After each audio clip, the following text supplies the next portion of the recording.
للزميل مؤيد اسكندر والى كل ضيوفك الكرام.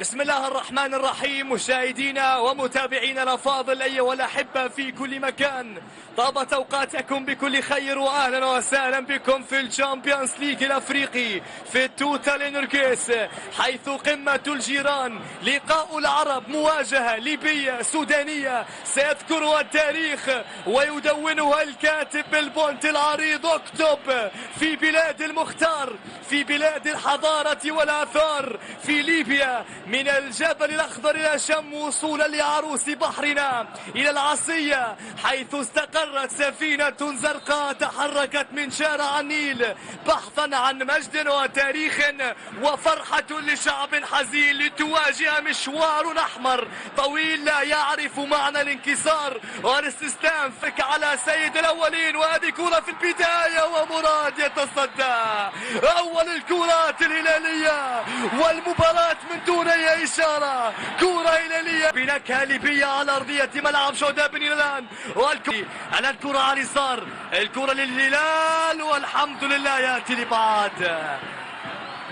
الحمد ظهر الجمهور الأهلاوي، الكورفة وكل من يتوي، وكان موسم استثنائي لعناصر النادي الأهلي. والآن كرة أسامة بالعيد في صراع ثنائيات ليعود التماس في التلف. والآن كرة لجان كولودو، جان حذاري يا شباب، يمشي بالكرة على اليمين، أول هجوم أهلاوي عرضية ولكن يأتي لبعاد. أول كرة كانت بعيدة، أول الكرات جان كولودو، جان عرضية ولكن برافو للتروني، يحاول يدخل في البدايات، حذاري من التسديد، يدخل يمر روما خطيرة الآن ولكن تسديدة ضعيفة من سالم روما لتكون بين أحضان والكرة هلالية. حذاري يا شباب، حذاري يا شباب، يمشي الكرة على اليسار عرضية ويأتي لبعض. وهنا الجمهور الأهلاوي حاضر باتجاه من واحدة واثنين، رايح علي سالم، هذه كرة حاولة، يلا يا أسامة، رايح على الكرة سويب بن سليمان، مستعد دقائق سيعطي الثقة لأبناء الأهلي في كرة الآن بالراس. يا حذاري يا شباب، التركيز يا شباب، برافو كاساغا، رايع يا كاساغا ويا بلول. تسديد عن طريق جان كولودو، حذاري من الكرات البينية خلف المدافعين، حذاري يا بلول. تكلمت عليها لاني اعلم الهلال خطير، كولود خطير، سبع حذاري يا تروني، ما يعديش يا تروني، وبرافو الى سالم روما، روما الان، روما الى سويب يا عيني، كرة على طريقة توني كروس، سويب بن سليمان كاد ان يسجل ويفتتح النتيجة. تأهل وواجه أسيك ميمو شباب خلف المدافعين، وهنالك لمسة يد وخطأ لتعود الكرة للنادي الأهلي.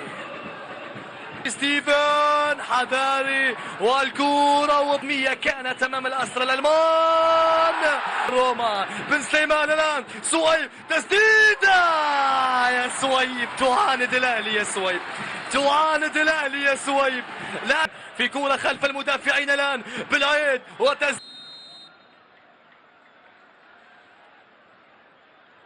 كان من جان كولودو ومحمد التروني، كرة بينية ولا عالية في ملعب شهداء بنينا ككرة التر وباتجاه بلول، أين ستكون؟ كرة عالية ولكن ناقصة، كرة ناقصة من عرضية، تسديدة يا سويب، يا سويب، يا سويب، أنت في حضرة الأهلي. تروني بالرأس عالية، من يجيب كرة هلالية الآن، حذاري يا شباب، ويأتي المقصية بدون عنوان تكون سهلة لمراد الوحيشي. حذاري من المساحات في الشوط الثاني، وتسديدة من ستيفن، اوف قوية جدا، دور اللعب والكرة، حذاري من التسديد، حذاري من التسديد ولكن سهلة بين أقدام أو بين أحضان الكاوي. يواصل التروني عرضية الآن ويأتي لسوريا، لعيب يا فنان، والكرة ممكن أول الأجوال والتصدي بالعيد، يحاول، الخطر مستمر، أرى في عينك عرضية جول منصوري عالية ولكن من جانب أسامة بالعيد. أسامة يستمر، رائع، يا سلام. بهلول يستحوذ بوسامين، جرب شوط يا بهلول، جرب يا بهلول، جرب، عليك أن تكون أناني في بعض اللحظات. كرة باتجاه عثمان، يلعب كرة عالية، هي الكرات. حذاري يا تروني، غطي يا تروني، برافو لمحمد. غير لاعب على اليمين، اضغط يا تروني، حذاري من العرضيات، حذاري من العرضيات يا كاساغا، يا كاساغا لو لمست ترى. كرة على اليمين علوية، حسين، رائع حسين، ولكن على اليسار يا حسين، زكريا يضيع، ضاع مع الحلم يا منصوري، ضاع مع هلال يا زكريا. يلا مش مشكلة، نعوض، تعوض يا كاساغا اللي حافظ على كورته، يلعبها لمراد لوحيشي. الآن كرة عالية، إبعاد، التغطية وين؟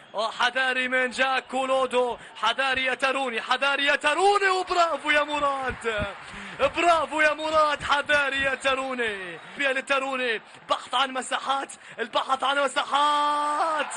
يا بلول، حذاري ومراد، وياتي الهدف. هدف ساذج للأمانة وخطأ دفاعي من فريق الأهلي، وكاد أن يتصدى كاساغا، ولكن يأتي الهدف لفريق الهلال في مرمى فريق الأهلي. يلا مش مشكلة شباب، نعوضوا هذه الكرة.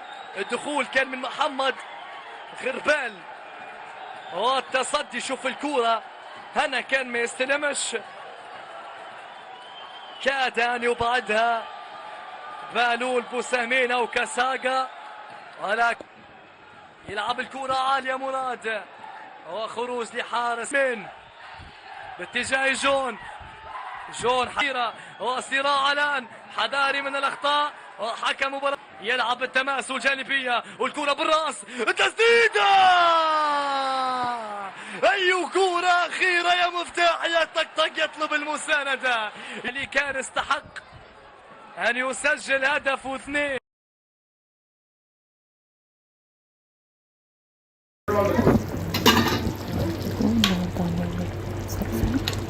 صلصة المحشي أو صلصة البنجار، أيا كان بقى الحشو. يلا بينا نشوف الطريقة. هنحط الزيت، أنا دايما بعمل بزيت مش بسمنة، كمية كويسة جدا، أنا بحط نص إزازة. وبعد كده البصل اهو أنا مقطعاهم جاهزين، هسيبه لحد ما ياخد اللون بقى اللي انت هتشوفه دلوقتي، يعني أغمق من كده شوية. وبعد كده هجيب بقى الصلصة دي متفرزة عندي، طلعتها سبكتها تسبيكة كويسة جدا، طبعا بالتوابل والملح والحاجات اللي احنا نحطها عليها. نحط كمون وملح وساعات فلفل اسود وشطة حمرا تكون حرقة اهو. ده كده خلاص، هسيبها لحد ما تفك، وبعد كده ابتدي احط